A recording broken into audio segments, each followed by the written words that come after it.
Hello friends, இட்லிக்கு தேவையான அரிசி பாருங்கள். கடை அரிசி, புழுங்கல் அரிசி ஒரு கிளாஸ் போடுங்க.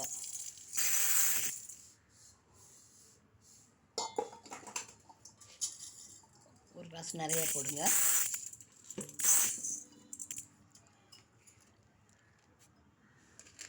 ரேஷன் அரிசி, குண்டரிசி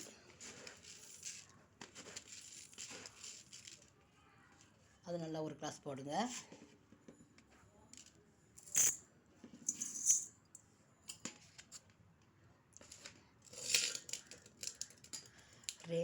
ரேஷன் அரிசி, பச்சரிசி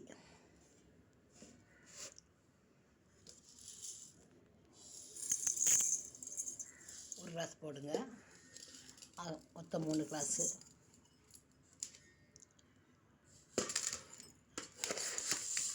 பச்சரிசி ஒரு கிளாஸ் போடுங்க.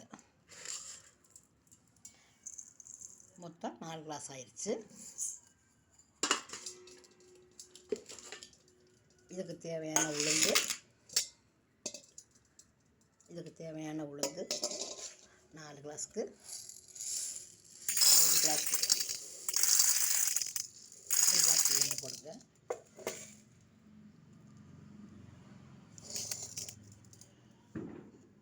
நாலு கிளாஸ் புழுங்கரிசிக்கு 1 கிளாஸ் உளுந்து போடுங்க.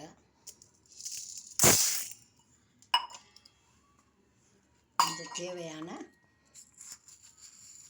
கொஞ்சம் 1 ஸ்பூன் வெந்தயம் போடுங்க.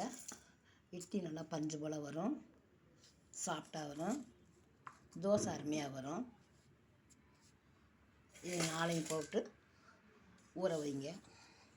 4 மணி நேரம் ஊற வைங்க. தண்ணி ஊற்றி 4 மணி நேரம் ஊற வைங்க.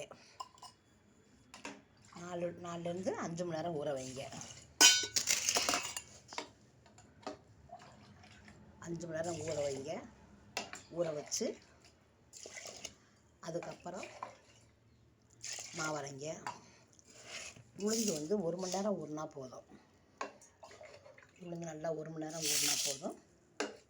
அரிசி மட்டும் 4 to 5 மணி நேரம் ஊற வைங்க. ஊற வச்சு நல்லா கலந்துடுங்க. நல்லா ஒரு 5 தடவை கலங்க.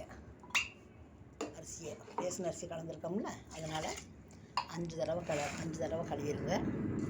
5 தடவை கழுவிட்டு 4 மணி நேரம் 5 மணி நேரம் ஊற வைங்க. உளுந்து 1 மணி நேரம் ஊறினா போதும். ஊறினதுக்கப்புறம் மாவரைச்சி அடுத்த வீடியோ போடுறேன் பாருங்கள். எனக்கு வீடியோ சேர்த்து போட தெரியலை. அடுத்த வீடியோ மாவரைக்கிற வீடியோ போடுறேன் பாருங்கள்.